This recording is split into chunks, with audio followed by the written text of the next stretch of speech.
पुराने ज़माने की बात है कि मैं अपने शहर गया हुआ था। वहाँ से मैं अपने दोस्त दिलबर खान के गांव गया, मगर वहाँ पहुंचकर पता चला कि वह अपने रिश्तेदारों से मिलने के लिए कराची जा चुका था। जब मैं गांव पहुंचा तो अंधेरा घिरने लगा था। घर वापस जाना नामुमकिन था। रात गुजारने के लिए मैं गांव की एक सराय में आ गया। मैं काफ़ी थक चुका था, इसलिए आराम करने के लिए मैंने सराय में रात बिताने का इरादा किया। यह मेरा दिलबर खान के गांव में पहला आना था, इसलिए माहौल भी अजीब लग रहा था। सराय छोटी सी थी। मैं गहरी नींद में सो गया था। आधी रात को अचानक मेरी आंख खुली तो मैंने अपने बहुत ही करीब एक साए की शक्ल में एक अजीबो गरीब आदमी को देखा। उसने सिर पर सफेद टोपी पहन रखी थी, जिस्म पर सफेद कुर्ता और नीचे धोती पहनी हुई थी। यह लिबास बहुत बुरी हालत में उसके जिस्म पर झूल रहा था। मैंने उसकी आंखों की तरफ देखा तो वहां एक अजीब सा खौफ था। अपने सामने भूत जैसे शख्स को देखकर मेरी रीढ़ की हड्डी में अचानक ठंडक की लहर दौड़ गई। किसी अनजाने डर को महसूस करते हुए मैंने झट से अपनी जेब से रिवॉल्वर निकाली, लेकिन इससे पहले कि मैं किसी कड़वी आवाज में उससे कुछ कहता, वह फौरन बोल उठा, गोली मत चलाओ बाबूजी, ये जाया हो जाएगी और मुझे कुछ नहीं होगा। वैसे भी तुम मुझे कोई नुकसान नहीं पहुंचा सकते। मैं तो बस तुम्हें कुछ बताना चाहता हूं। क्या तुम मेरी बात गौर से सुनोगे? मैंने उसे सर से पांव तक देखा। वह काफी उम्र का आदमी लग रहा था। मेरे कमरे में लालटेन जल रही थी और उसकी लौ भी थरथरा रही थी, जैसे वह भी इस भूतिया शख्स से डर रही हो। सर्दी का मौसम था, लेकिन मैं खौफ के मारे इस बूढ़े आदमी के सामने पसीने में भीग चुका था। तभी अचानक एक ऐसा मंजर सामने आया जिसने मुझे और भी ज्यादा डराया। लालटेन की रोशनी के बावजूद इस भूत जैसे आदमी का साया तक जमीन पर नहीं था। वह बस एक हियोला साया था।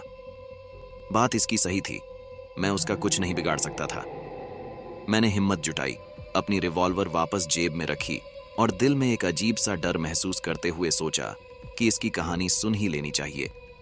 मैंने उससे कहा, बताओ तुम मुझसे क्या कहना चाहते हो? बाऊजी, मैं अब तुम्हारी दुनिया में नहीं हूं। मेरा ठिकाना अब शहर एक खामोशा कब्रिस्तान है।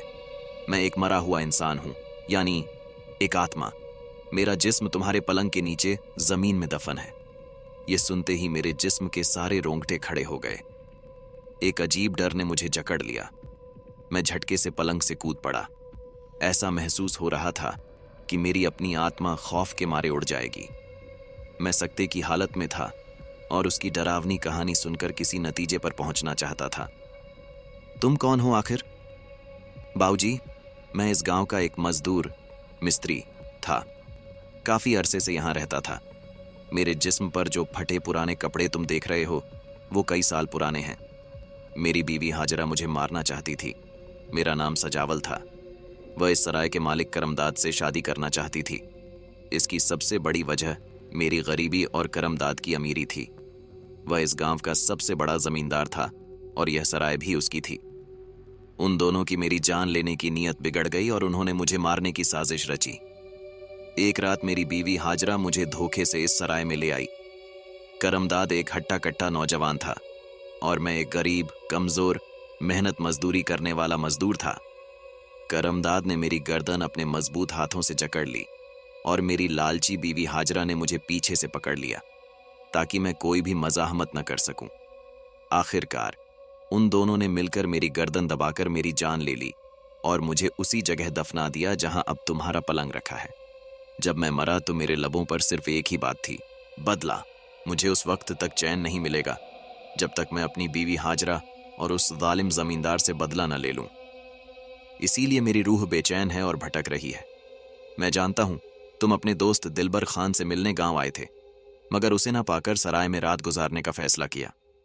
मेरी बीवी हाजरा ने गांव में मेरे मरने के बाद यह बात फैला दी कि मुझे टीबी थी, जिसकी वजह से मेरा वक्त पर इलाज नहीं हो सका और मैं मर गया। मैं चाहता हूं तुम सुबह जाकर कुछ सिपाहियों और थानेदार को लेकर यहां सराय में ले आओ। थानेदार को बताओ कि तुमने यहां क्या देखा और क्या सुना। वे यहां तुम्हारे पलंग के नीचे जमीन खोदकर मेरा जिस्म तलाश करेंगे। जब वे उसे पालेंगे तो मेरी बेवफा बीवी हाजरा और वह जालिम जमींदार करमदाद जरूर सजा पाएंगे। इसके बाद मेरी बेचैन रूह को कयामत तक सुकून मिल जाएगा। इंसानियत के नाते तुम्हें यह काम करना होगा। उसकी गमज़दा और रहस्यमयी कहानी सुनकर मेरे दिल में अजीब सा दुख महसूस हुआ। वह मरने के बाद भी मेरे सामने खड़ा था, अपनी दर्दनाक कहानी सुनाकर मुझसे इंसाफ की भीख मांग रहा था। मैं वाकई जाग रहा था, कोई सपना नहीं देख रहा था। मैंने सजावल की रूह से पक्का वादा किया, जो कुछ तुमने मुझसे बयान किया है उस पर जल्द अमल होगा। यह सुनकर वह हल्का सा मुस्कुराया, लेकिन उसकी मुस्कुराहट में भी खौफ का एक अजीब सा असर था। वह भूतनुमा शख्स सजावल एक बार फिर मुझसे मुखातिब हुआ। यही अल्फाज जो तुमने कहे हैं ना बाऊजी। यहाँ रात बिताने वाले बहुत से मुसाफिरों ने मेरी खौफनाक और रहस्यमयी कहानी सुनकर यही कहा था, मगर जैसे ही सुबह होती वे उठते और सोचते कि भूत प्रेत तो दुनिया में होते ही नहीं, इसलिए वे इसे अपना सपना समझते और यहाँ से चले जाते। मगर यह सपना नहीं, हकीकत है, और इस हकीकत को तुम अब जान चुके हो। मैं तुम्हें इसका सबूत भी देता हूँ। अपना हाथ मेरी तरफ बढ़ाओ, घबराओ मत। मैंने हिचकिचाहट महसूस की, मगर कुछ देर बाद हिम्मत जुटाकर अपना कांपता हुआ हाथ उसकी तरफ बढ़ाया। मुझे ऐसा महसूस हुआ जैसे मेरा हाथ किसी बर्फ की तरह ठंडे हाथ से टकराया हो, हालांकि वह हाथ मुझे नजर नहीं आ रहा था। एक अजीब सी ठंडक मेरे जिस्म में उतरने लगी। मैंने डर के मारे झटके से अपना हाथ पीछे खींच लिया। अगले ही लम्हे जब मैंने नजर उठाकर देखा तो सजावल की रूह का वह साया वहां मौजूद नहीं था। मैंने अपने इर्द गिर्द निगाह दौड़ाई, मगर बेकार, वह गायब हो चुका था। मेरे तो 14 तबका रोशन हो गए। मेरे साथ अभी अभी जो हुआ था उसे याद करके मेरी सांसें तेज हो गईं। मैंने सराय के कमरे की खिड़की की तरफ देखा। वह उसी तरह बंद थी जैसे रात में जब मैं अंदर आया था। बाहर चांदनी फैली हुई थी। कमरे के अंदर एक पुराना सा शीशा दीवार में लगा था। दीवारों पर कुछ पुरानी तस्वीरें टंगी हुई थीं, जो कमरे की खूबसूरती बढ़ाने के लिए सजाई गई थीं, मगर फर्नीचर बेहद पुराना और जर्जर था। जमींदार करमदाद ने सराय को सजाया तो था, मगर अब यहाँ अजीब सा माहौल था। मैंने खिड़की खोली और बाहर झांका, मगर दूर दूर तक किसी भी इंसान या भूत का नाम ओ निशान तक नहीं था। कमरे का दरवाजा भी उसी तरह बंद था। बाहर सब कुछ शांत था। ऐसा लग रहा था जैसे वहां कुछ हुआ ही ना हो, मगर अंदर अंदर बहुत कुछ हो चुका था।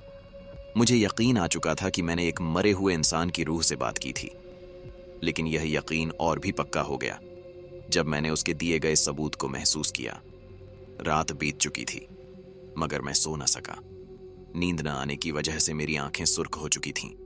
मुझे खुद पर यकीन नहीं आ रहा था कि मैंने सच में एक आत्मा से बातचीत की थी, लेकिन फिर भी मुझे मानना पड़ा, क्योंकि उसने कहा था कि वह मुझे एक सबूत देगा, और वह अपने वादे पर कायम रहा। जब मैंने सुबह उठकर हाथ धोने के लिए पानी में हाथ डाला तो अचानक मेरी आंखें फटी की फटी रह गईं। ये क्या? मेरी उंगली में एक पुरानी लोहे की झंग लगी अंगूठी मौजूद थी। ये कहां से आई? मैंने यह अंगूठी कभी नहीं पहनी थी, न ही मैंने पहले कभी इसे देखा था। यह मेरी उंगली में कैसे आई? मुझे अचानक याद आया, हो ना हो यह उसी भूत से हाथ मिलाने के दौरान उसके हाथ से मेरी उंगली में आ गई होगी, या फिर उसने खुद यह मुझे सबूत के तौर पर पहना दी होगी और मुझे इसका एहसास तक नहीं हुआ। मैंने चेहरा धोया, कपड़े पहने और बिना नाश्ता किए सराय के मालिक यानी गांव के जमींदार करमदाद को रात के किराए की रकम अदा की। फिर मैं बिना एक पल घंवाए वहां से निकला और अपने घोड़े पर सवार होकर तेजी से शहर की तरफ रवाना हो गया। सराय का मालिक करमदाद दरवाजे में खड़ा मुझे देखता रहा। वह हैरान था कि मैंने नाश्ता क्यों नहीं किया, क्योंकि नाश्ते के पैसे तो किराए में शामिल थे। जमींदार करमदाद ने अपने कंधे उचकाए और अंदर जाकर अपनी बीवी हाजरा से कहा, शहर का बाऊजी नाश्ता किए बिना बड़ी तेजी से शहर की तरफ रवाना हो गया है। पता नहीं आखिर रात को उसके साथ क्या वाकया पेश आया। वह कुछ परेशान भी लग रहा था, जिससे मुझे चिंता हो रही है। यह सुनकर हाजरा भी सोच में पड़ गई कि आखिर माजरा क्या था। थाने में दोपहर के वक्त मैं थाने पहुंचा और थानेदार को बतौर एक राइटर और पत्रकार अपनी पूरी कहानी सुनाई। वह बड़ी गौर से मेरी रहस्यमयी और खौफनाक दास्तान सुनता रहा और कनखियों से मुझे देखता भी रहा। मैं उसकी नजरों का मतलब समझ रहा था, इसीलिए फौरन बोला, थानेदार साहब, मुझे मालूम है कि आप मेरी कहानी पर यकीन नहीं करेंगे, लेकिन इस खौफनाक और रहस्यमयी कहानी का ठोस सबूत मेरे पास है। मैंने अपनी उंगली में मौजूद झंग लगी लोहे की अंगूठी उसकी तरफ बढ़ाई और कहा, ये वही अंगूठी है जो उसने मुझे रात के अंधेरे में पहनाई थी। थानेदार ने अंगूठी हाथ में लेकर उसे हैरानी से देखा, फिर वह सोच में पड़ गया। अब उसे मेरी नाकाबिले यकीन मगर हकीकत भरी कहानी पर यकीन करना ही पड़ा। हम अभी चलते हैं। थानेदार ने 3 सिपाहियों को अपने साथ लिया और घोड़ों पर सवार होकर मेरे हमराह गांव की तरफ रवाना हो गया। गांव में हलचल यह दूसरा दिन था। सराय के मालिक करमदाद और उसकी बीवी हाजरा ने दूर से थानेदार और 3 सिपाहियों को आते देखा तो करमदाद के तो पसीने छूट गए। वह घबराकर बीवी से बोला, इस गांव में तो आज तक पुलिस कभी नहीं आई, और वह बाऊजी भी पुलिस के साथ आ रहा है जिसने यहां सराय में रात बिताई थी। मुझे तो अभी से अपनी जान के लाले पड़ गए हैं। हम सराय के करीब पहुंचकर घोड़ों से उतरे। थानेदार जमींदार करमदाद के पास आकर बोलने लगा, हमें आला अफसर की तरफ से सराय की तलाशी लेने का हुक्म हुआ है, अब तुम सामने से हट जाओ। यह सुनकर करमदाद घबरा गया, लेकिन जमींदारी अकड़ ने उसे थोड़ा हौसला दिया। आप सराय की तलाशी ले सकते हैं, लेकिन आपको यहां से कुछ भी नहीं मिलेगा। यह जवाब हाजरा ने दिया था, लेकिन वह गलती पर थी। उसे अंदाजा भी नहीं था कि वह और करमदाद अब अबरतनाक अंजाम से दो चार होने वाले थे। सजावल की लाश का खुलासा मैं थानेदार को लेकर उसी कमरे में पहुंचा जहां मैंने रात बिताई थी। यही वह जगह है। मेरे इशारे पर सिपाहियों ने पलंग हटाया। अब खौफनाक और होश उड़ाने वाले लम्हात करीब थे। सिपाही अपने साथ लाए हुए कोदालों फावड़ों से जमीन खोदने लगे। नहीं, यह नहीं हो सकता। हाजरा और करमदाद के चेहरे फक पड़ गए। उनकी आंखें जमीन पर जम गईं। कुछ ही लम्हों में जमीन के अंदर एक इंसानी कंकाल दिखाई देने लगा। अल्लाह, ये क्या हो गया? कंकाल के ऊपर सफेद कुर्ता और धोती पड़ी थी। कपड़े बुरी तरह से चिथड़े हो चुके थे। कंकाल के पास एक पुरानी सफेद टोपी गिरी हुई थी। यही है वह मजदूर पेशा, गरीब मजदूर सजावल का ढांचा जो रात के अंधेरे में मेरे पास आया था। मेरी बात सुनकर सबके होश उड़ गए। हाजरा जमीन पर गिर पड़ी। उसकी चीख निकलते निकलते रह गई और वह बेसुध हो गई। अपराध का इकबाल थानेदार ने करमदाद से कहा, अब तुम्हारे लिए बेहतर यही है कि सब कुछ सच सच बता दो। करमदाद की टांगें कांपने लगीं। हाँ हुजूर, मैं मानता हूं, मैंने ही हाजरा के शौहर सजावल को मार डाला था, लेकिन मैंने जानबूझकर उसे नहीं मारा था। हाजरा ने मुझे इस जुर्म पर उकसाया था। ये झूठ है। सिपाहियों ने हाजरा को घोड़े पर डालकर थाने ले जाने का बंदोबस्त किया। करमदाद की आंखों में मौत का खौफ था। आखिरी अंजाम कुछ ही दिनों बाद जमींदार करमदाद को उम्र कैद की सजा सुनाई गई, लेकिन वह जेल में ही तड़प तड़प कर मर गया। हाजरा, जो सराय में बेहोश हुई थी, वह फिर कभी होश में न आई। उसी वक्त उसकी रूह परवाज कर गई। सजावल की आखिरी निशानी थाने जाने से पहले हमने गड्ढे को बराबर किया और सजावल के कंकाल को कब्रिस्तान में दफन कर दिया। अब वह चैन से सो सकता था। उस रात मैं अपने घर में सोया। जब सुबह ताजा दम होकर उठा तो मेरी निगाह अचानक मेरे हाथ पर पड़ी। यह कहां गई? मेरी उंगली से वह झंग लगी हुई अंगूठी गायब थी, जैसे मैंने उसे कभी पहना ही नहीं था।